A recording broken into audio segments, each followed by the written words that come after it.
ઘરે આવતા હતા બધા અને રસ્તામાં એક દિવાલે નાગદાદા જોવા મળ્યા પણ કેવા નાગદાદા કે સાહેબ આમ ખરા પગે ઊભા થઈ અને 1.5 કલાક સુધી સાહેબ માણસોના ટોળા વળી ગયા હતા. કોઈ માથે પાણી નાખતું હતું, કોઈ કાંકરી ઉડાડતું હતું, ધૂળ ઉડાડતું હતું, પણ સાહેબ મસક નહોતી દીધી અને સ્થિર અવસ્થાની અંદર એમ કહેવાય કે અમારા ગૌસેવકોને આશીર્વાદ આપ્યા ને એ દર્શન કર્યા ને અમારા ગૌસેવકોના હૃદયની અંદર સદગણાટ હતો કે હવે કદાચ બાલ પંથકની અંદર ઈશ્વરાપુરા ધામની અંદર પગ મુકાય કે ન મુકાય, મારા દાદાની કૃપા કેવી હશે. અહીંયા આવીને અમને દર્શન દીધા છે બાપ. ઈ ધામની અંદર હું તમને દેખા છું.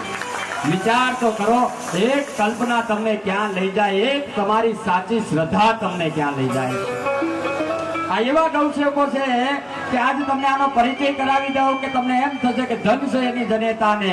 આ એવા યુવાનો છે કે આજનું યુવાધન જ્યારે આ પશ્ચિમી સંસ્કૃતિની અંદર સાહેબ એમ કહેવાય કે મોજ શોખની અંદર પોતાની જિંદગી વેડફી રહ્યું છે એવા સમયની માલિકા આ યુવાનો સાહેબ કોઈ દિવસે પરિવારના ભરણ પોષણ માટે કામ ધંધા પર જતા હોય, નાની મોટી નોકરી કરતા હોય, કોઈ ભણતા હોય, પણ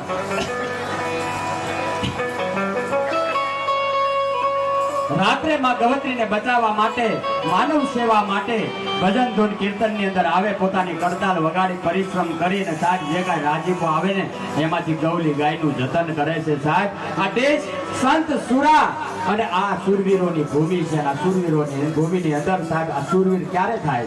એક દીકરીની લાજ રાખવા માટે, બેન, દીકરી, ગાય, બ્રાહ્મણ, આ ધર્મની રક્ષા માટે જે ક્ષત્રિયોએ પોતાના પ્રાણની આહુતિ આપી છે ને એને આજે આપણે વંદન કરવા પડે, આજે એને પૂજવા પડે છે. અને સાહેબ આજ પણ તમારી મનોકામના એ ચેતના આજ પૂરી કરે છે. એટલા માટે પૂરી કરે છે કે સાહેબ આ પંચભૂતનો દેહ પડી જાય પણ સાહેબ અંદર રહેલી ચેતના અજર અમર હોય છે.